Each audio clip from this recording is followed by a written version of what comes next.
Today, we're joined by Pete Licata, the 2013 World Barista Champion. Pete has built a career as a coffee competitor, consultant, and now co-founder of Caffeine Control Coffee. His latest work explores how caffeine itself shapes our coffee experience, pushing beyond taste to understand its impact on performance, focus, and the future of how we consume coffee. Welcome to By the Drip, the channel about the people behind the coffee and the passion that fuels it. We're two brothers who spent our lives chasing something deeper than just great coffee. From walking farms in remote corners of the world to training and coaching the last two World Barista Champions. I'm David Crosby, founder of ROSSO COFFEE ROASTERS, the roaster behind back-to-back World Champion wins. And I'm with my brother, Cole Torode, founder of Forward Coffee, sourcing some of the most inspiring coffees from Panama and building lasting relationships at origin. This isn't just a channel about coffee, it's about community, an obsession, and the pursuit of excellence. One cup, one story, one coffee at a time. Pete, it's an honor. We're super excited to have you on. Thanks for joining me. I want to go back to the very beginning of your coffee career. How did you get into specialty coffee? Oh, wow.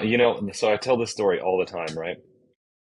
I was going to college studying Japanese, right? So one thing I knew I wanted to do, I had no idea on career aspirations. I was always jumping around from stuff, but I'd worked in hospitality in restaurants for a long time. When I was younger, I wanted to be a chef. And so I took some culinary classes. I worked in a lot of restaurants. I did a bunch of things like that. I got pretty burned out with cooking. I love cooking, like I love making food. But it was just like, this is hard hours, it's late, it doesn't pay great, it's really stressful. I shouldn't do this long term, So I got out of doing food service and hospitality, and I was like, I'm going to study Japanese, I'm going to do translation, I want to go to Japan. I'd never been before at that point. And so I was needing a place to study, do my homework. And I loved Japanese, like the language just really entranced me. And so I just absolutely got into it. But a friend of mine, Holly Baston, who ultimately was my coach at WBC and trainer, she taught me pretty much everything I knew about coffee and things like that. And a longtime friend. So we'd actually been friends well before working together in coffee since I was about 13 years old or so. And she said, hey, I'm running a cafe across the street. You should come over and you can do your homework here. You can come over and have some coffee. And she actually said, you should take a job here. You might like it, because we'd worked together in a restaurant. And I was like, no, I'm out of hospitality. I'm not doing that anymore. I'll come over. I love coffee. I'll come over and, well, I say I love coffee, but I really liked my flavored white chocolate mochas and things like that, Um, but I would go and I'd sit down and I'd do my homework. It was a great place to study. There was all these characters, the people hanging out at the coffee shops, the people working at the coffee shop. And eventually I needed work. I needed some, part-time employment so I could pay the bills and whatever else. So I decided to go ahead and take a position. I was like, yeah, sure, fine. I guess I'll work here since I'm here anyway. And it seems kind of fun. You guys seem all right. That's aside from my friend. And so I started, and I was just like, so this was a place called PT's before I get into what it was like, but it was PT's Coffee. It was based out of Topeka, Kansas, and it's now in Kansas City more, but we were in Kansas City where we lived. And so the owner of PT's was Jeff Taylor, or is Jeff Taylor, and he was one of the World Barista Championship head judges at the time. So if you go back and watch a video of Tim Wendelboe and his winning performance, you'll see Jeff Taylor as one of the head judges, right? Or one of the judges of the WBC.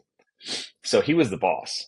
And so all of the training and all of the work that we were doing was based off of the technical score sheet for WBC back in 2003. So I had a great learning foundation and an immediate exposure to barista competitions, right? Barista competition was a thing since I started working in coffee, basically.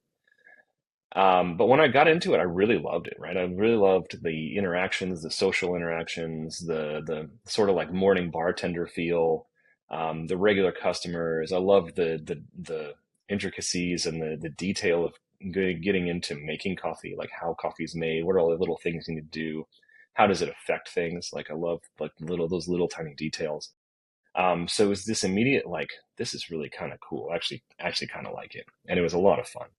Um, and that's how I got started. And I worked there for 4 or 5 years, until about 2008. And then I had done barista championships. I'd won the regional championship in the Midwest there a couple times at that point.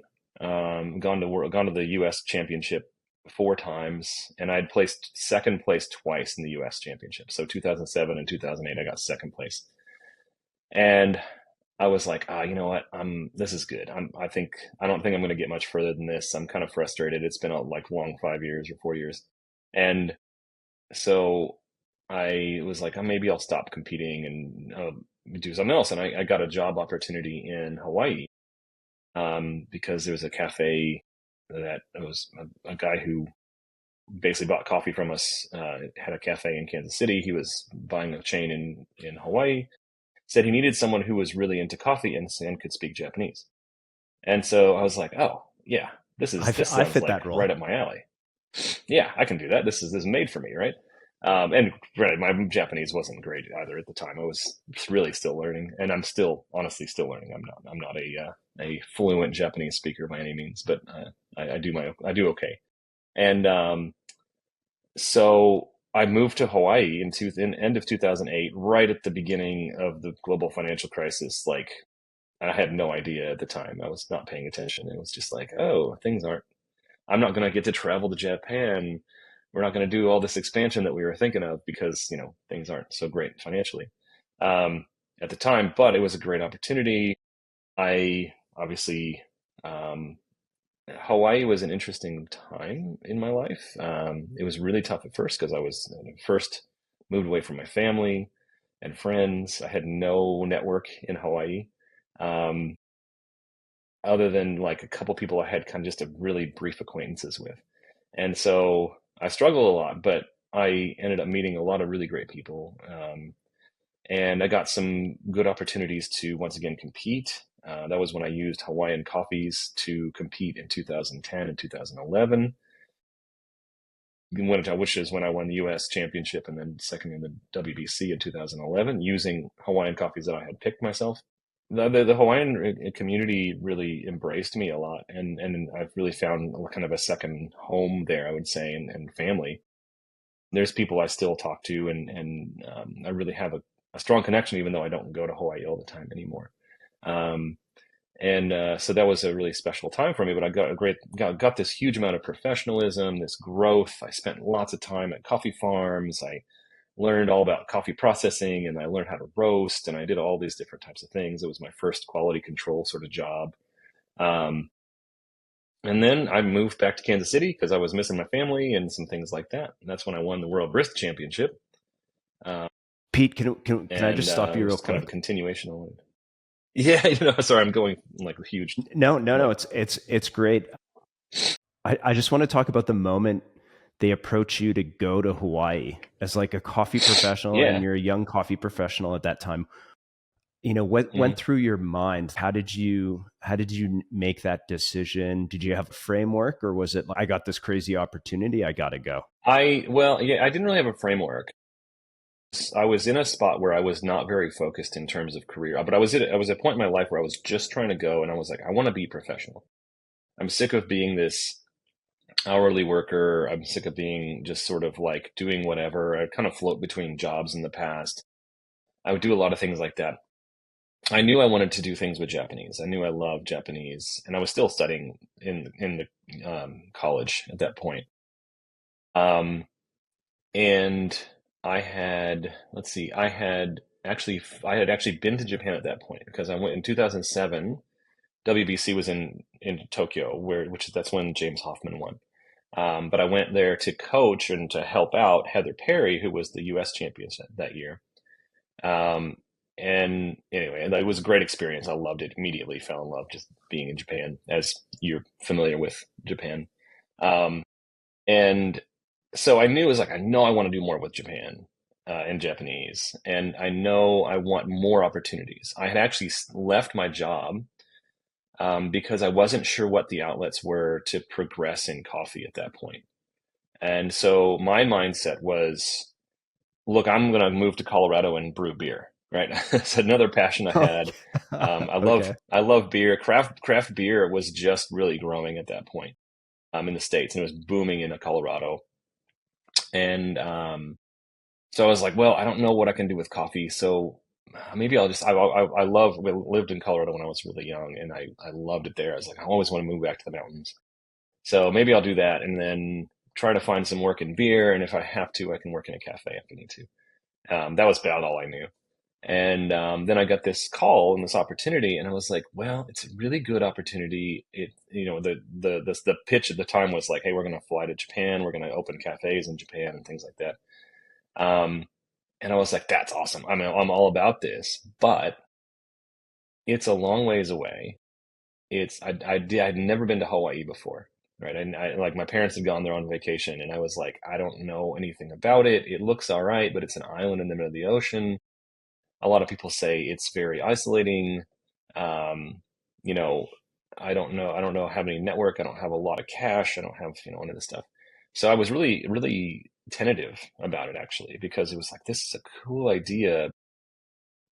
It's that, I don't know. Well, I think a lot of people, especially in the Midwest, probably, that first time sort of moving away from your parents, that first time being out on your like truly out on your own and not having any support network at all, that can be pretty scary, and it was for me for sure.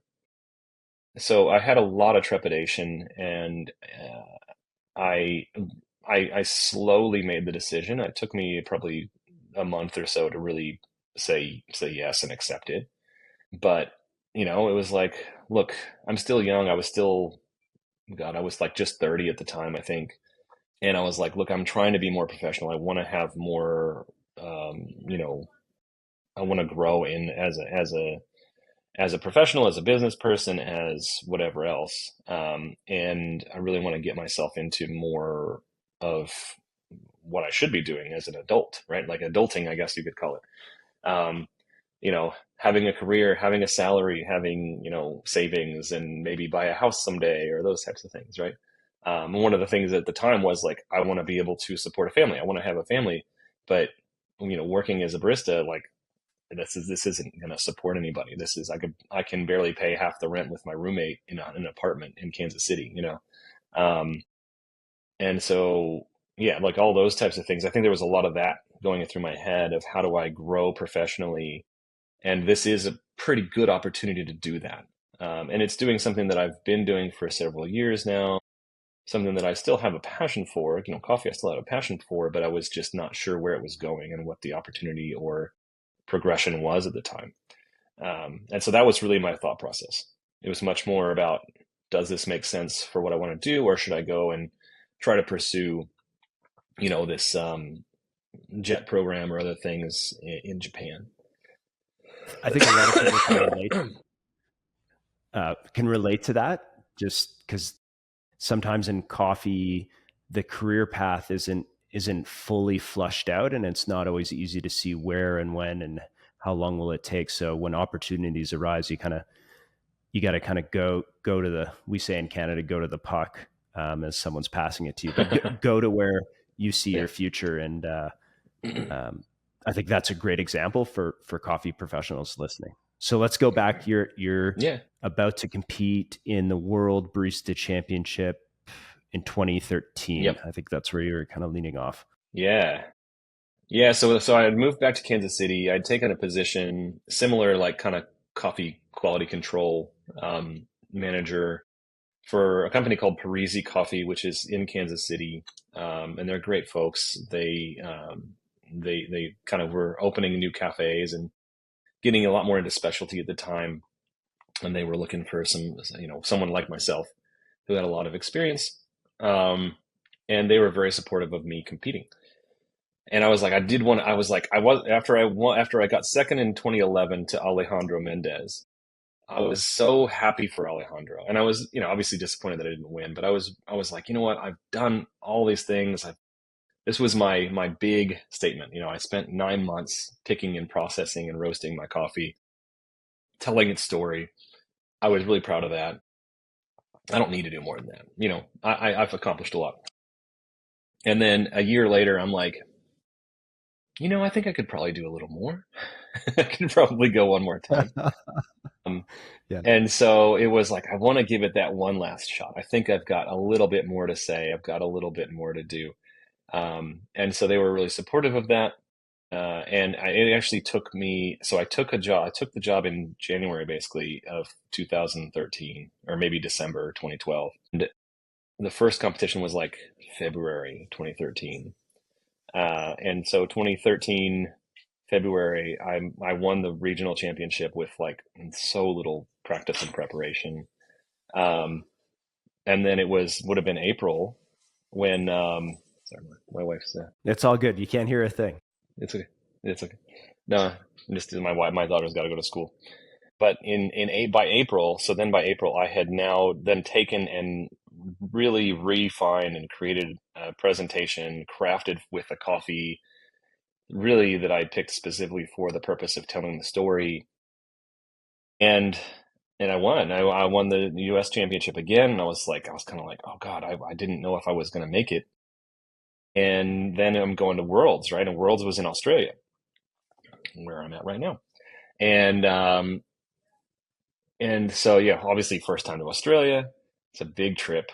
But I was ready. I was like, you know what, I can do this. I know professionally I'm capable. I have knowledge. I have the experience and the expertise and all those types of things. But thematically, is my coffee good enough? Is my presentation good enough? Whatever. Um, and you go down there and you do what you came to do, right? Like you spend all your time practicing and preparing. And that's what I tell people all the time with Barista Championship is like, in reality, once you're at the competition, you are competing against yourself, right? Because your preparation and all the things that you have done, you can't really change at that point when you're at the competition. The only thing you can do is do the absolute best you possibly can with what you have prepared. Um, People always, there's a lot of times competitors are like, don't look what I'm doing. Don't copy my thing or whatever it is. And it's like, look, we're at the competition. If someone's trying to copy you now, they are going to Yeah. fail, It's all over. right? Yeah. Like this is the worst time to try to copy somebody. So like you're competing against yourself at this point. If you didn't prepare well enough, or you didn't, make a good enough presentation, or you didn't pick a good enough coffee that's going to perform better than everybody else's, that's in the preparation steps, right? That's a learning. That's a learning to say, hey, next time, these are the things. This is the way I need to go about it, or this is how I need to do it. But once you're at the competition, you can't. You're not. You're just competing against yourself. You're just saying, hey, I know how well I can do this. I need to do it at that well or better, right? Um, and one of the things that we did, me and Holly, so Holly was my coach once again. Um, One of the things that we did do was we were still just tweaking, refining little bits of the speech. And I had a couple of different versions of sort of the ending and some things like that. It was like, well, if I have time, I can say this little extra bit. And maybe if I phrase it, change this word here and there, it'll sound a little bit better. I think there's always a level of, you always want to try to perfect a little more and a little more and a little more. But you're not making big changes. You're saying, hey, instead of saying, what is it like? Instead of saying I turned the corner, you say like I went left there. Like you're Yeah. saying Yeah. the same thing, but you're saying it in a slightly different way. Because the way that I describe it, and I'm sure that you and Cole are familiar with, is the WBC in particular is basically, the way I describe it is imagine giving the most detailed and intricate speech you've ever given in front of a whole bunch of people that you sort of respect, and an industry who is watching, while at the same time making the most technically perfect coffee that you've ever made in your life at the same exact time, right? Like do both of those two things, and there's WBC. Um, and so, yeah, like I felt really good with it. And you kind of get in a zone. When you can get in the zone where your brain's not thinking about how to do the things, but you're just doing it the way that you know how to do it. You're listening to your music, you're jamming out, you're having fun. Um, that's when you're in a good spot, I think. So yeah, I was getting there and I was feeling it, and I was just like, yeah, I was like, you know, I think I can do this, even though this Matt Perger guy seems like he's all right. Um, you know, I And that's the year. Well, you said a bunch of great things there. I think one is you're only competing against yourself. We tell competitors all the time, uh, focus on yourself. Don't worry about what anyone else is doing. That's yeah, perfect advice for everyone to hear. And I like the idea of like perfecting the speech and making the perfect coffee happening at the same time. Obviously, that's what everyone's trying to do. When when you got to the finals, your name gets called into the finals. Is that the hmm moment you kind of feel relief, or you feel the tension of like, okay, I've come second before. All I can do is I got to close the deal. Like this is the year to close the deal. And obviously you're in yeah, Australia and Perger's from Australia. Um, I can't remember yeah. the Hometown total advantage, right? top six. Yeah. Like, are you worried about any of that stuff, or just clear it all out and focus on you? At that point, I think it was more of a worry than the first time, right? The first time you're sort of like, well, one, you're like, this is my first time here. Your first time making finals, you're like over the moon because you made it, first of all. But then you're like, well, yeah, I'm good enough to win, obviously, because I'm the best, you know. When you've gotten to the finals and you've not won, then all of a sudden there's a lot of pressure, I think, because now it's like, okay, is history going to repeat itself? Am I gonna not get it across the line? Am I gonna, is something going to happen? And, there's always that fear of something bad happening. You spill a drink or whatever it is. Um, so I think it creeps in more the more experience you have at the top level, because then you're like, well, I don't want to get less than second, and I do want to get more than second, and there's only one opportunity for that, right? So there is more pressure than I had felt before with it, I would say. Um, but like I said, if you get yourself in the zone, you get rid of as many nerves as you can, and you really try to enjoy it. I think it does help. So I think for myself, like the second round, getting the semifinal round, was always my cleanest, best presentation for both the times I was at WBC, because I think there was enough. Like I was like, I feel like I'm good enough to win, so I should be in the top six. All I have to do is perform on this one, and so it's not the massive pressure of the final, but it's also not the big cut of the first round. And so you're kind of like, yeah, yeah, that's good. And I'll go back and look at my second round videos, and I'm like, man, that was a really well done speech. I mean, I remember at WBC in 2013, I was the first competitor of the day, and that's always like the worst spot to be in, of course. But Yes. Yeah. but I remember I was freaked out about it a bit. I was nervous, but I got there and come to find out, like first thing in the morning, kind of cold, nobody in the audience because they had announced the competition was starting like an hour later than it was. So I walk out on stage and I'm like, there is literally nobody here. There's like two people in the audience. I'm like, what is going on? But I found actually that I was so in the zone. I was just like, bam, here you go. Um, And so I was just like, well, that was really good. Hopefully I can do that again. No, another piece of advice on that note that I always tell people is um, the Barista Championships, especially multi-round championships, right? Like where you have 2 or 3 rounds. It's an endurance race. It's not a sprint. So you don't want to peak early. You don't want to peak in the first or second round, right? I felt like I had done that in 2011. Really, my second round I was so good the second round. I literally was standing there, and I remember this moment. I was standing there, and I had, because I'm like, I know more about this coffee than anybody in the world. I am the expert on this stuff, and the coffee is tasting amazing. I loved what I was doing. But I remember sitting there, and one of the judges is reaching for his spoon, right? And I see his hand kind of shaking, like it's like this. And I'm looking at him. I'm like, during my competition, I'm like, "Are you all right?" Like I was like, "You okay, buddy?" You know. Um, Like I was like, maybe I'm a little too We're confident both here. nervous. Um, yeah, yeah. But I was like in the zone. I was just all over it. And then the second round, I made a mistake. I misplaced one of my menu cards, and so my table setup wasn't quite lined up right. And I didn't realize it until my time started, and little stuff because I was either overconfident or I had just peaked, and I was like, I that big dopamine thing had just cascaded down, and I wasn't in the zone anymore. And so I was desperately trying to avoid that in 2013, right? It's like, don't peak. I was like, I want to be really good, but I want to be the best on the last day. And that's ultimately what I was able to achieve. But that's one of the big advice I always give too, is like, if you're going into it, you're getting to worlds, you know, you gotta manage yourself. You gotta pace yourself. And it's not that you need to hold Yeah, back, but you need to give the energy that you need, but don't give more than you need to, because you need that energy for future days, right? Whereas the last day, yeah, you it's just go in because you yeah, can unload. crash. As soon as this is over, you can crash, right? Yeah.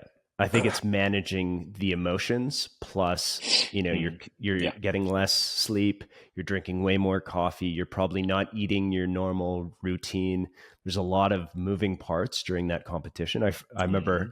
as you're explaining, you're go through in 2018 with Cole making to the Mm. finals. We had the emotions Hmm. of like day 1 wasn't very good. Day 2 went quite well, but we didn't know if we would make it to the finals, and the Yeah. emotions of up, down, up, and then making it through. And then the finals, you're just, the first time you make it there, you're very happy to be there and excited. And we didn't kind of closes the way we should have. But yeah, it's great advice, and always think of it as like it's a 4 or 6 day kind of ordeal that you're going to go through, and you got to manage that emotion, to manage the energy levels. Okay, so your name Yeah, for your sure. name gets called last. You're the world Yeah. barista champion. What Yeah. goes through your mind right after? And then I'd love to hear uh, where your career went because of that, like winning that title, and what that meant to your career. 2 days later. Yeah. Yeah. So the moment I described it is like, it's all the emotions. It's every emotion, right? It's excitement, it's joy, it's passion, it's a little bit of like nervousness and fear, like what happens next. One of the things that happened to me was, you focus so much on this thing, try to win this thing, win this thing, win this thing, that you don't really focus enough on what would you do after if you did win it, or if you didn't, whatever it is, what are you going to do afterwards? And I guess we see this in some cases where people have like a product, sort of they clearly plugging, and it's like, okay, is that your goal for the next, after this, or when, if you win, are you going to be just trying to sell product? Which I don't like that, but I do really recommend that people have more vision. Like, okay, yes, this is where I'm at right now, and I really want to win this thing, and I'm trying everything I can. I do have some other plans that are stewing of what I'm going to do beyond that. If I win, this is the steps I'm taking, right?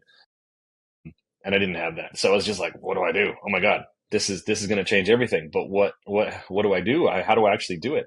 Um, so there's a lot of that. There was, I mean, just this relief.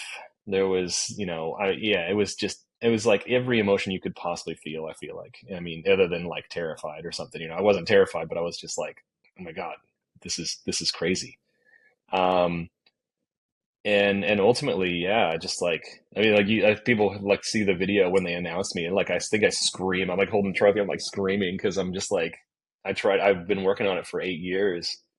Um, and yeah, yeah, obviously there's other people who've worked way longer, even before they may have won. And but it's just like, it's so much work and exhaustion and effort and time and money and everything else, that like, you feel like you've finally overcome this mountain, like you finally climbed Everest,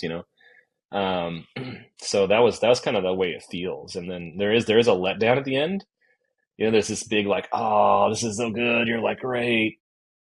And then like, once, for me here, it was funny because they give you the trophy, they do the press interviews and a bunch of stuff, and then it's just like, okay, see you later, and you're gone. You're like, what do I do now? Right? Like, I didn't have Yeah, a team. I yeah. had one person here. It was Holly, who was my coach, right? And I was like, it was just the two of us, and we're like, okay, we got all this stuff. How do we get it back to the hotel?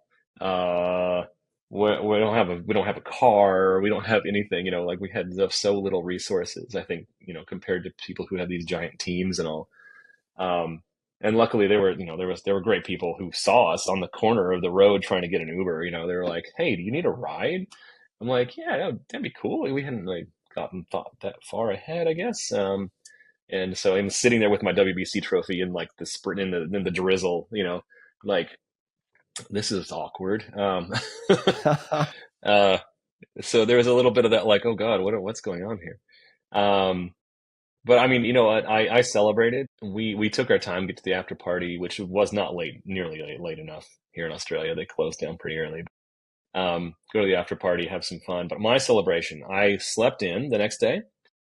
I ate a big bowl of cookies and cream ice cream for breakfast because I was like, this is one of my indulgences. I love it, and I won the World Barista Championship. So I had a big bowl of cookies and cream ice cream, and I did a Tim Tam slam with my competition coffee. Right, I brewed up some competition coffee. I did a little bit the ends of the Tim Tam off and sucked the coffee through it. And ate the Tim Tam. And I was like, life's good. This is good. We can deal with this. And I think we had an extra week or so after the competition to kind of hang around in Australia too. That was pretty nice. So then, interesting thing that happened. So I go home, and once again, this comes back to that whole preparation. What are you going to do after you win? Nowadays, I think it might be a little different. There's more people who are actively seeking out champions, and there's more sort of resource potentially for them. But for me, it was like, okay, I went home to Kansas City, and everybody's really happy. Everything, yeah, that's really cool. But I think in Kansas City, there's a tendency to downplay stuff. It's like, oh, that you did that thing. That's really cool. Good job. And that's it. I was like, where's the fanfare? All these other people around the world are all about it, what I did. For me, because I didn't have I guess, a huge network in that way, I didn't have a lot of plan and expectation. I was like, how do I capitalize off this? Everybody was saying that people are going to call you and have you come do presentations and do tours and talk about your winning and stuff like that. The first 2 or 3 months, I didn't hear from anybody, like literally nothing. It was just crickets. I just went back to work and I was like, okay, what's going on? I got to figure out how to do this. Got to figure out what to do with this because this is supposed to be a big deal. Um, and then I talked to a friend. I think I was talking to Noah at Cafe Imports, perhaps, or somebody. And I was saying, it's like, hey, I need to find some opportunities with this. And it was like, oh, you want me to reach out? And I think that was when I think that I could be completely wrong, but I think that he said like, oh, I can reach out to Kentaro in Japan and see if he's interested in, us having you out and doing some stuff or things like that. And that's how I got hooked up with Kentaro and Hide for Barista Championship 2014 when Hide won 2014. So I was helping coach with them. And so like after the first couple of months, things started to happen. And then I started to juggle, my job that I had with the travel schedule and saying, hey, I'm going to Russia. Hey, I'm going to Colombia. Hey, I'm going to Japan. I'm going to Taiwan. All these places. And it's like, hey, does the business want to utilize what I'm doing? I had people around the world who wanted to buy my coffee that I had used, and we had a bit of extra, but they didn't really embrace that. That wasn't really kind of what the marketing team wanted to do and everything. So I was just like, well, I'm going to go, but it's not going to be much use. Eventually it just sort of made sense to sort of part ways or not really be working for the company anymore because I wasn't there enough to really do my job. Um, and so I transitioned essentially into, consulting, traveling, that whole WBC tour speech, trainings and education and types of things like that. But that really changed my career path because all of a sudden now, I'm not making, a small salary that was good. I mean, it was a good salary for Kansas City. It just wasn't, kind of building up as, there's a big ramp up after you win WBC. And for me, that really, I would say, changed a lot because like, oh, well, okay, the earning potential is much greater. The opportunities are big. There's people around the world who will, pay for what I know and pay for the things that I have to offer. So I focused on that a lot, which was just like, hey, here's my expertise and knowledge. It took me a bit longer to really get into consulting properly in terms of like, hey, here's how I can help your business. Um, and that was once again sort of that professional development on, my growth of like, hey, I need to just be not talking about myself or winning competitions. I need to be talking about how also can I add to your business? How can I show you how to do a quality control program, or how can I show you how to select your coffees or train your staff or set up your cafe or those types of things. So I eventually transitioned more into other consulting projects besides just competition training and support and things like that. Um, yeah, so that's kind of where it went to. Obviously, I moved to Australia at one point. That was essentially what happened. Was I was doing that work internationally, and got married, and we had a kid, our first daughter. And I was like, look, consulting is great, but it's a lot of work and inconsistent income, right? So income's kind of up and down. You don't have a steady sort of income stream. I really wanted to have a bit more stability for my family. And so that was when I got the job opportunity here in Australia with Veneziano, who had kind of helped me out when I was here training for competition. And I had worked with their barista champion, person, Craig Simon, a few years, and Jay Jennings, actually, a couple of their people. And they they offered me a position, and so I was like, you know what, it's a good pay. It's in Melbourne. We really enjoy it. My wife really enjoys Melbourne a little bit more than Kansas City. Sorry, people in Kansas City. It's not very walkable. Uh, Uh, and so we just didn't make that big move, and it's a big move moving a family with a two year old daughter halfway around the world, with once again without any support and network other than people we work with. But it was worth it.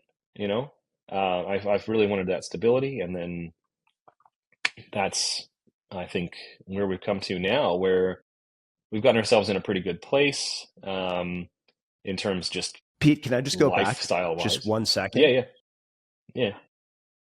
What's up? I think it's quite interesting. You talk about winning. You've won WBC. You're almost the face of Mhm. specialty coffee, and um, thinking that people are going to reach out to you. You got to go make the opportunities.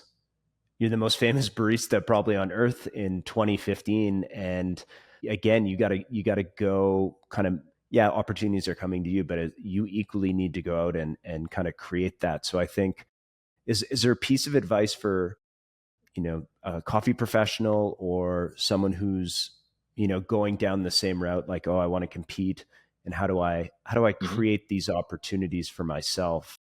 What's like a piece of advice you could give them? Yeah.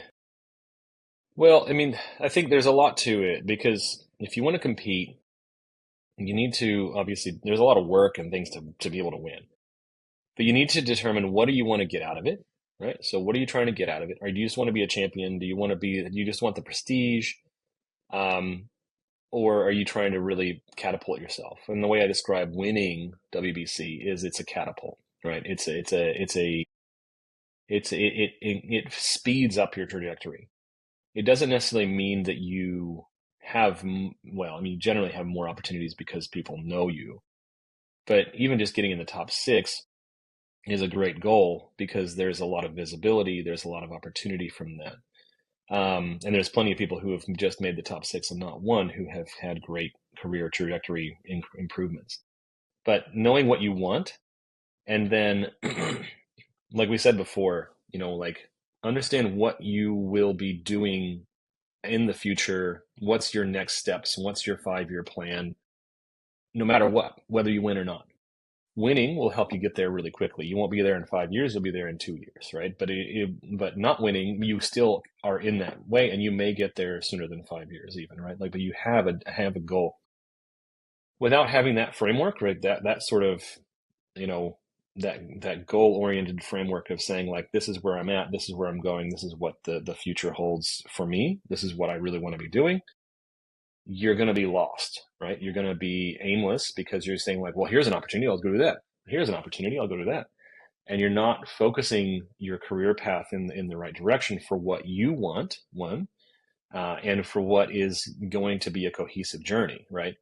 Um, you see this in regular life in general. Like, if you are constantly distracted and moving in different directions, you're never getting as far as you should, because you're going forward and then you're going backward and you're going left and you're going right. If you can go forward and you can think of it as a funnel or a wedge or something, right? Like, here's the direction. Yeah, it goes over here and over here, but I'm still going forward, right? If you think of it in those terms, then I think that helps you to get there and to be able to achieve your success or the things that you want to achieve a lot better, because ultimately that is how I think, hone yourself. So yeah, like, really determining what you want and determining where you want to be. And then at that point, something that you said earlier actually resonates really well, is once you get a level of visibility or whatever that benefit of the competition is, like I say, top six is a great goal, right? Once you get that, you have a huge amount of credibility. Making it to the higher levels alone is an enormous accomplishment. And the biggest thing, even if you haven't won a competition at all, is asking, saying what you want, right? Telling people in clear words what it is that you need and what you want. If you go up to somebody and say, "Hey, I'm not a barista champion, but I have a huge amount of experience and I've got all this other stuff, and I want to do this. I need an investor in my business. Are you interested?" It's that whole, like, don't ask, don't get kind of thing, right? Um, you have to seek out, and you have to be verbal and say what it is that you're trying to do and what you want, because otherwise nobody will know and you won't be able to achieve those things. Yeah, I think that's super important advice. If you don't tell people what you want to do or where your future is, they have no idea. And we experienced it right after Boram won. We thought he would get all these opportunities, and some opportunities came in, but again, then the team had to kind of go and meet the opportunities out there. And it gets, each year, I think it gets easier and easier. And it's really nice to hear, like, past WBC champions talking with someone who just won and what their experience with the championship, meant and is, and where I think everyone in the industry wants to see where it wants to go is really nice. And I think everyone has their own journey with the championship, but this can be applied to anything in your career, in coffee or non-coffee. It's tell people where you want to go. Okay. So Absolutely. You've done consulting, you've been a coach, you've been the World Barista Champion, you're a father. Now you're an entrepreneur. Well, you've been an entrepreneur for a long time, but you're an entrepreneur now. Tell me about caffeine. Tell me about coffee and how that leads to this new business. Well, so as a side note, I'm not entirely sure, but I think I might be the only person who has both coached, judged, and won coached a winner, judged a winner, and won the World Barista Championship as well. I think you're right. I think I might be doing it. I think so. You got the triple crown there. I'm not 100%. Yeah, I'm not 100% sure, but maybe. Caffeine. The last couple of years, I would say, going even further back beyond that, but last couple of years in particular, I've felt very burned out, very deflated, and coffee as my drug of choice really wasn't doing it for me. I was really feeling like I drink a cup of coffee and I'm just tired. It doesn't really affect me, or it's really negatively affecting me other ways. I was in that massive cycle we would always tend to get into, which is drink coffee all day, excuse me, drink coffee all day, and then drink beer and have some wine at night, right? And try to like calm down a bit. And my sleep patterns were terrible. I didn't have a sleep tracker at the time. I do now, but when I got one, I was like, you know, 12 minutes of deep sleep a night, right? Like, Goodness, really? like, like so little deep sleep. It was really bad. Wow. Um, and some of that was, other lifestyle choices and things like that, and less active, like, physical activity and things of that nature too. But it was partially the caffeine. I think alcohol, eating late, low exercise, poor sleep management, and caffeine all are interrelated there. Caffeine was a big part of it though. And so I was like, how do I manage this? I have to drink coffee for work, like, or I have to taste it at least. I have to have caffeine in some regard. How do I have less caffeine but still enjoy coffee, have a few cups of coffee whenever else? That's where the idea for blending decaf kind of came in, which is what my business does, right? Caffeine Control Coffee. That's one of the big things we do is we blend decaf and regular coffees to make coffee blends. And I'm not the first person to make a half calf, right? But we don't, we just worked on how does it make sense in terms of the details. And so it really got me down a rabbit hole of caffeine. And one of the big things that I've been seeing is that most people, I think, who drink caffeine on a regular basis or drink coffee on a regular basis have more caffeine than they think they are. Um, the the very infamous charts and things that are online, that you always see that says, "Hey, an espresso shot has this much caffeine, and a filter coffee has this much caffeine." They're wildly inaccurate. They actually they have a horrible connotation because it's like, oh, I'm having a filter, so I'm having this much caffeine. It's like, well, not necessarily, right? Like, it's not, you're not telling the whole story. A big part of that is the coffee that you're using, first of all, right? Like, different coffees have slightly different caffeine levels, but you can generally say, hey, as an average, I'm probably in this range. If you take an Arabica coffee and you say it's generally going to have 1 gram or 1 milligram of, or what is it, 10 milligrams of caffeine per gram of coffee ish, probably right, probably a little more than that. Depending on how dark it's roasted, it may be 1.2. Anyway, or 12 milligrams per 1 gram of coffee, essentially. But what I was realizing is nobody has been doing all these measurements of caffeine and all these other things, controlling for the dose of coffee, right? There's very little research that's out there that shows if you just control, here's how much dry coffee you have, here's how much caffeine is in that dry coffee that's going into the cup. And I've been having some conversations with some other people who work in very caffeine-oriented roles, and I'm not sure if I'm supposed to mention them or not, so I'm not going to say. But um, they're saying the same thing. They're saying, yeah, for controlling for dry dose of coffee, you get basically identical caffeine in any drink, or most drinks anyway, right? So what I found is when you extract coffee to a good degree, 20% extraction yield, 16-to-1 pour over or a 2-to-1 espresso, you get about 90 to 92% of the caffeine out of the coffee grinds. That equates to the same amount of raw caffeine.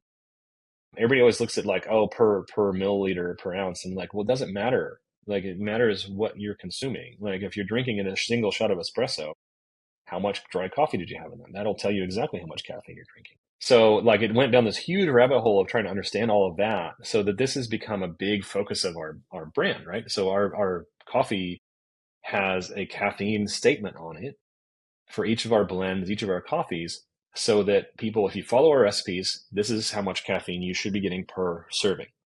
How to define what a serving is, which is, for us, is 10 grams of coffee, right? Just make it easy, make it round numbers, use the metric system essentially, right? Um, And when you do that, you can have very clear guidance on how much caffeine you're having. You can understand what you're getting yourself into and how to not go overboard. Because when you really get into it, long-term high coffee consumption, caffeine consumption can lead to things like cortisol resistance, which is what's it called? Um, what's the diabetes thing? Oh, brain's dead right now. Um, Not enough coffee. insulin. It's like insulin Oh resistance, right? yes, Your yeah, body yeah. doesn't use the insulin properly. It's the same way as cortisol. You've got cortisol in your system all the time from caffeine and other stressors, and eventually your body doesn't have the same response to the cortisol that you usually would have, right? There's a lot of interactions, right? It's a hormone disruptor. It's a adenosine blocker, so it pumps up adrenaline. It blocks your body to tell you that it needs to sleep. It does all these different types of things. Long term, that really adds up, right? Not everybody has the same effects, but long term, generally, it's not a great thing to have high amounts of caffeine all the time. So there's clear guidance from most regulatory food um, entities in Europe, Australia, US, everywhere, and they generally will say 400 milligrams of caffeine per day. How do you know how much caffeine you've got? You look at those little charts and it tells you a really inaccurate number. You may be getting twice that much, right? You may be getting, who knows? Um, Oh wow. so what we want to do is to say, hey, if you want to stick to 400 milligrams or less a day, here's a coffee. Here's how much caffeine will be in this much of an extraction. And then use this so that you can manage that, right? Drink a lower caffeine blend or a decaf or something later in the day so that it doesn't, one, keep you up at night, but you're not going over your amount of caffeine that you should have in a day. Um, so just trying to give, like, it's a different concept, I think, for a coffee company because we're really focused on the more of the health and wellness side of what it is, right? Um, we still want tasty coffee, right? Like I have a bag of my coffee right here, which is what I've been drinking. This is what I've been drinking Nice. this morning. But you can actually kind of see, like, I have a milligram of caffeine statement on there, and actually Los Nogales is a pretty famous one, right? Um, but it's it's it's for that purpose of being responsible with the drug component of what we do while still let's have tasty coffee. Let's have really good coffee, but let's just know what we're getting into, right? And that's essentially the concept of the business. Anyway, that's the Pete, hard Pete, sell. I got. Yeah, No, it's not a hard sell. I got so many questions. yeah, One, yeah, your sleep. Have you fixed your yeah. sleep? What have you done to Well, I fix your did sleep? until Does we had the until we had a new baby. Until we had a new baby, yes. okay, okay, But yeah, yeah, so my deep sleep went up from 12 to 20 minutes per night on average. Was and now I'm up. Well, I was up to of deep sleep, right? I'm 35 to 55 minutes of deep sleep per night, right? And there's a number of okay, nights where I'm over an hour and 15 minutes, right? Like I'm actually getting what is recommended much more often. Um, and there's sometimes that's based off of I still have days where I need to taste a lot more coffee and things like that for different projects I'm on. Um, and I'm going to probably have an effect for those. I try to have that coffee earlier in the day so your body has more time to process it. I try to eat more cruciferous vegetables, which increases your liver enzyme that breaks down caffeine. I try to have matcha, which the L-theanine in matcha helps to sort of regulate the uptake of caffeine. I have a feeling that there's an effect with green tea and matcha in particular. There's theanine, but there's also theobromine, I think, in the matcha that I think because theobromine is a metabolite of caffeine. Like so, caffeine breaks down into three components, and one of them is theobromine. And theobromine is much more of a relaxing stimulation. It's not the jittery stuff, right? That comes from paraxanthine. And if you're blocking your adenosine receptors with theobromine before you have your caffeine, I have a feeling that it lets your body break down more of the more jittery stuff, and you don't uptake as much Interesting. because you've already blocked the adenosine receptors with something that's more calming, right? That's the way I think about it, but it really seems to work, right? Having a cup of matcha before you have a bunch of coffee actually keeps you from having a massive spike and crash. Um, so yeah, that's a big. Those all those types of things I think really help. Obviously now with babies, so I sleep. I definitely wake up a bit more, but I'm still getting a decent amount. Like the other night, I actually had 45 minutes of deep sleep, no problem. So When it just would you depends on the recommend a nights and you know. cut off caffeine intake, For coffee or especially for otherwise? fully caffeinated coffee, I think that 2 p.m. is a good cutoff, because generally speaking, you have 4 to 6 hours is the half life of caffeine in the body, like how long it takes you to break it down to half the amount. If you have a single coffee and say it's 150 milligrams, and so if you have it at 2 p.m., that gives you 8 hours before 10 p.m. If you're talking midnight, then it's going to give you 10 full hours. So you've got a full like quarter life cycle of caffeine. So if you have 150 milligrams, then you're down to 30 some milligrams in your system from that.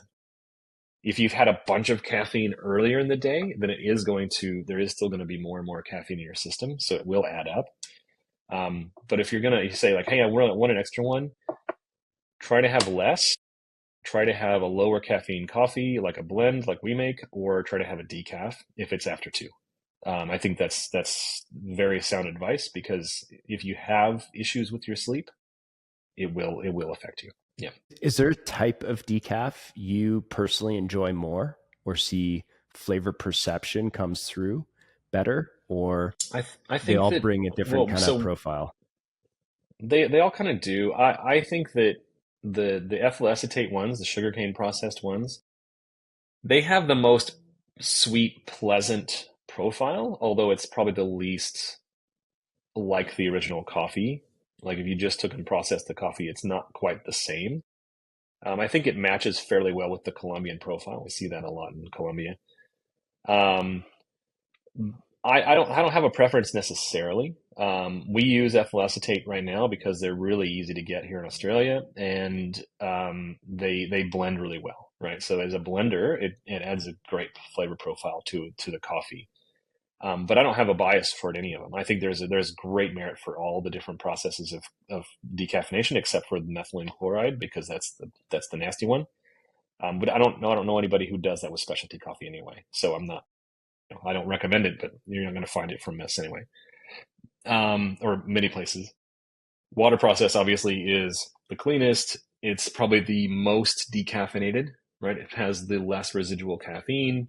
It doesn't have the concerns if you're worried about ethyl acetate, which is, I've been told there's more ethyl acetate in a banana than there is in the coffee. But anyway, um, but if you're concerned with that type of thing, for sure, I think that Swiss water in particular has the potential to have organic certified coffees. So if you need organics or you need stuff like that, then that's a big thing. And they can have some really great flavor. I do find the water process tends to flatten out the flavor a little bit. Um, But I have had a number of Swiss water and water processed coffees that are actually really good. A lot of times it really depends on the quality of the coffee going in for what kind of decaf you're getting out of it. So I noticed on your website you kind of got a 4 week maybe detox program for a subscription, which I think is a great idea. Someone's listening to this Yeah. and they're thinking to themselves, "How do I wean myself off of caffeine? What's your guideline? How do they become part of the journey with you?" Yeah. So that basically it's 4 250-gram bags. It's a kilo coffee. Um, what I usually tell, we actually have a little guide thing that comes in the box, but if you're drinking regular coffee, I would either start with the fully caffeinated coffee and just get yourself used to sort of our flavor, our style of coffee. It's I would describe it as balanced. It's not super bright in acidic coffee. It's not super roasty coffee. It's made a little more for espresso, so it is more caramelized, but it's not super dark by any means. Um, Either start with that fully caffeinated coffee, and then each week, or as soon as you run out of that coffee, right? So Generally, a week is good. Some people might go through it in 5 days. Some people might go through it in 9. Have coffee as you normally would, and then substitute the next lowest caffeine and the next lowest caffeine, and until you get down to decaf. Have the decaf for a week, and then continue to have decaf, or just abstain from coffee if you can for a week. Is a really good idea. Because what you're trying to do is you're trying to reset your body, right? Your brain makes more adenosine receptors when you have caffeine. Like it upregulates the adenosine, which means that you have bigger crashes the more caffeine you have over a long period of time, right? Because say I've got adenosine receptors in my brain, and they're getting, all of a sudden they start getting blocked by the caffeine. So my brain says, hey, make more receptors so I can start feeling the adenosine. But then you're still drinking coffee and it's blocking more of the receptors. What happens when the caffeine breaks down is that it unblocks those receptors. The adenosine is still circulating in your system, right? Adenosine works by essentially gradually telling your body you're more and more and more sleepy. By about between noon and 2 or 3 p.m. for most people is when that first cup of coffee wears off. Your adenosine receptors start to get unblocked from the caffeine and its metabolites. And the adenosine that's in your system all of a sudden starts flooding into all those receptors, right? And so your body's saying like, oh crap, there's a whole lot of adenosine here. I must be sleepy. It must be really late in the day, so I need to sleep. And this is where the caffeine crash comes from. So the more adenosine receptors you have, you get more and more and more because you're constantly drinking coffee and your brain's saying, I need to feel the adenosine. I'm not feeling the adenosine. The more receptors you have, when those clear out, the more space you have for adenosine to flush in. You've built it up in your system, and so you get this an even bigger spike. Your brain's saying, "I've got even more adenosine because there's more receptors to sense it, essentially." Right? So it's this like kind of self-feeding cycle. So what you're doing is when you go to decaf or no caffeine for a week or longer, sometimes some people feel like they need months sometimes if they really want to detox from caffeine, which I can't do personally, but if you can, great. Do that, and your brain will down-regulate your adenosine receptors. You will stop having the cortisol reactions and the adrenaline reactions, and your body will start to sort of, for all bet less, and for I guess for lack of a better term, is essentially it will heal itself from what you've been constantly giving it. And then when you come back, so as I say, if you started with the slow burn, which is our second, like our moderate caffeine, like 3/4 or 2/3 caffeine level. If you start there, work your way down to get yourself off caffeine for a week or two, come back to the full speed at the end, you will feel that effect of caffeine, that energy boost that you used to get from caffeine much, much more, right? Because your body has now sort of recovered and it's kind of gotten a bit of a reset. And now when you have caffeine, you'll be like, whoa, I feel that. And I have a lot of energy and I have that effect again. Gradually it wears off, or it doesn't get us as much energy, which is not really energy. It's just our brain tricking us into thinking that we have more energy. And so, yeah, that's essentially how I would say to use it, right? Like if you do that, you will experience a really drastic increase in terms of how much the caffeine is affecting you. And I tell people No, with our coffees, I was going to say, I think what I tell people with our coffees, if you go through there, you fully detox yourself and get off of caffeine, and then you go to a lower caffeine blend, what you'll find is a better sort of sustained caffeine energy. You won't get as big of a spike because you're just substituting a lower caffeine percentage, essentially. And that's actually a more sustainable caffeine level of coffee, or of to be drinking, essentially, over time. Do you think like staying away from the caffeine for a while, do you think it makes the coffee taste better too because of the... If it's good coffee, yeah. Yeah, because it's just like anything. If you cut out sugar, right? Like you're more sensitive to sugar, like your taste buds just kind of change and adjust when you have cut something out, for sure, because you haven't tasted those organic acids and those caramelizations and stuff like that nearly as much.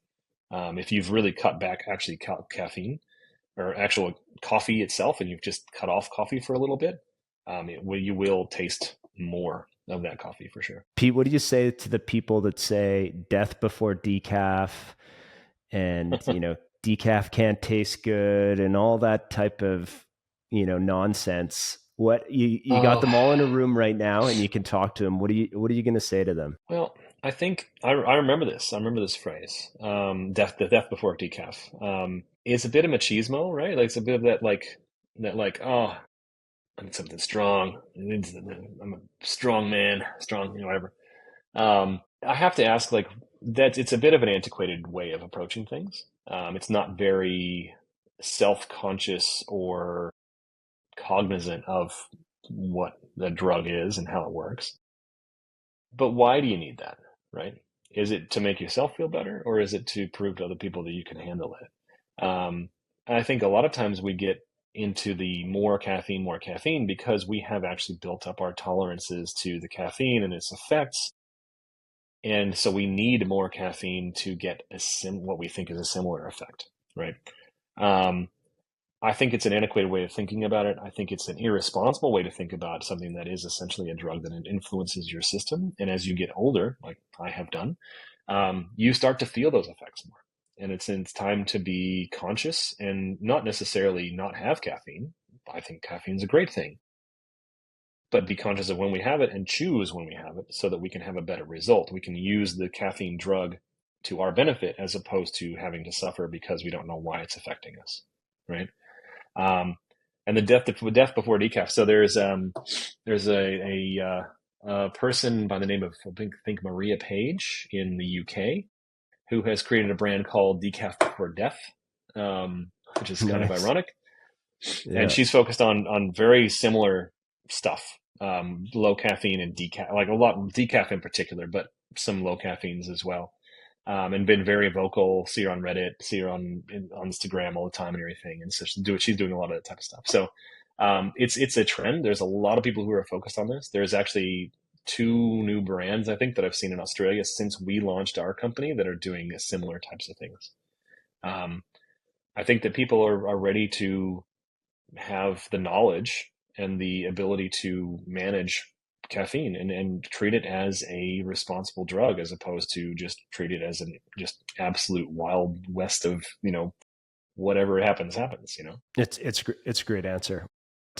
What's the entrepreneurial journey been like? It's been, you were saying, about 6 months. How do you handle, cash flow, roasting, making the blends? How has it been? Well, so my wife and I are both business partners in this business. And since she's had the baby, it's been mostly me doing all the operations. Cash flow. So we are self-funded, right? So we started with our own savings and we have said, we're going to do this. I'm still doing some consulting projects on the side to try to pay the bills and make things happen. But um, we invested in, I think, the things that make the most sense, the coffee, the packaging as much as we possibly can, and the overall just experience. Here we use a co-roasting space called Criteria Coffee here in Melbourne, which is Craig Simon, this person I used to train for competitions, and so we pay basically a fee per roast batch. To roast there, it's a great opportunity because essentially it adds cost to our product, but it means that we don't have to invest huge amounts of money in a new roastery. And so for us to basically have an entire roastery at our disposal, packaging, weigh-in fills, heat sealers, storage for coffee, all kinds of stuff like that, we just pay a fee to use the roasters and the space. And so for us, it's like, well, I'm not going to invest. I'm not going to either take a loan or take an investment and give away part of my company so that we can have a roastery to start with. I'm going to start smart as I think we can be. So we've done that. Cash flow's tough, sales because we've gone direct to consumer online for the main sales portal. In Australia, that's not the easiest, and I think globally it's not the easiest. You have to do a lot of work with SEO and everything else to try and get attention, try and get people to understand what you're doing and the customer journey and things like that. So sales are still not massive at this point. We've had some really good responses. We've had great feedback from people. Industry has been extremely supportive. and we've got a lot of people who are interested, so it's slowly but surely growing. We're working on some wholesale right now with a number of cafes and people. We're, it's we have to take the slow road. We don't have a huge budget for marketing and advertisements and things like that, but it is what it is. Yeah, so we're really hopeful. We've got, like I say, we've got some single origins. We're going to be doing some pop-ups. We've got a pop-up here in a couple weeks. We're going to do at one of the cafes, and we got another one I think in July that we're going to do where we can feature our coffee. We're going to do some slow caffeine or like slow down Sundays and things like that, where Oh, like cool. come in for a low caffeine. We're going to low caffeine coffee or something, but we're going to have a bit of a menu that says pick how much you want, right? How much do you want? How much do you need? We'll make you drinks with that. And so then you can say like, hey, you feel the effects, taste our coffee, get to know what we do and why we do it. And I think that you'll have a better experience because of it. It's been exciting seeing the journey. I've seen a lot of Thanks. press kind of around it, and we Mm-hmm. need we need more people to bring into the industry too. And like low caffeine or no caffeine is another route that it's just we haven't really explored it until the last couple of years. I think Mm-hmm. you guys are doing a Yeah. great job, and the branding looks super cool. I haven't tasted the coffee, but I think after this we'll put in a few orders, and maybe we can give away some bags of coffee through our newsletter or Oh, through our please. YouTube channel, It'd be which would great. be lots of fun. Pete, Mm-hmm. I want to focus. We got a few minutes left, so I want to focus on you for a moment. What what inspires you? How do you get recharged from the coffee industry? Do you go back to your culinary arts and go to food, or what inspires you to keep going in this industry? Well, it, yeah, I think that there's separate things, right? Like, so my recharge outside of the industry is cooking. I love cooking, and I cook for a family all the time. I love having people over. Well, no, we live in an apartment, so it's not glamorous. I do love cooking still. Practice martial arts a lot. That's been something I've gotten back into recently. In particular, like karate is one that I did when I was younger. I really enjoyed. Um, Less about fighting nowadays, more about physicality and body control and breathing and things like that. A little bit of focus and meditation. That's been actually a really good thing. And actually, I gotten into golf, and I want to do more golf. I really enjoy being on the course. Oh, sweet. Um, it's actually I find it very therapeutic. I find it a great place to turn off and ignore phones and electronics, be out in some grass and some nature and some fresh air, and still focus on something that's sort of physical and takes a lot of time and effort to perfect. Well, try to perfect. I'm far from that. Um, but like those three things I think are the big ones. But what keeps me going in the industry and finding the drive, there's a lot of things that have piqued my interest. Obviously, caffeine is a big thing right now for me, but it's always comes back to people, right? It always comes back to relationships and people and the interactions that we have and the support that we can give each other. Because without other people even just saying like, hey, I think that you're on to something, you're doing well, this is a great idea or a good job, or even sometimes critiques, of saying like, what are you thinking about? I don't know if this adds up for me. This is my counterpoint to you having a well-formed argument, essentially, that's not aggressive. Um, People that we can do that with, or I can do that with, and experience with, and see and feel a camaraderie with, I think is the thing that always comes back for me of what makes this industry worth it and worth staying in. Right? Because if it was just full of a bunch of shitty people, then I wouldn't be doing it. Right? I wouldn't be interested. I think I would burn out a long time ago, and I would have said, "Screw this! I'm going to go to Japan." Right? I'm going to do something else. So yeah, I think it really like if you think about it in that sense, the depth, the amount of stuff with coffee that is possible and explorable, but the people behind it are really what make me driven. Pete, I think we got to end on that. That's great advice. It's yeah, the people in our industry are so amazing. And Yeah, absolutely. where can people find you online? Where can they find your coffee? What's the best way to connect with you? Yeah, so you can find me personally on Instagram, Pete Licata. You can find me on LinkedIn. I don't use it a whole lot, but I'm there. And you can find Caffeine Control Coffee, which is the brand. You can find our website at caffeinecontrol.coffee. And we also have an Instagram page, which is caffeinecontrol.coffee. Um, so we're trying to put as much stuff out there. Lately, we've been a little slow on the social media and updates because of the baby, but we're working on getting more stuff out there. Okay, Pete, thanks so much. Always enjoy our time together, and you've Yeah, been such a great likewise. ambassador for specialty coffee, the industry, and now low caffeine or no caffeine coffees. So excited to see the I'd, brand I'd like to, grow and I'd like to call it responsible caffeine. responsible caffeine. I like that. Yes, I need to because take we that still sell advice. fully caffeinated coffee too, right? But let's be responsible. Just the right amount. Okay, buddy. Exactly. We'll are we going to see you in Milan, WBC? Yes, I'm planning on being in Milan for sure. Sweet.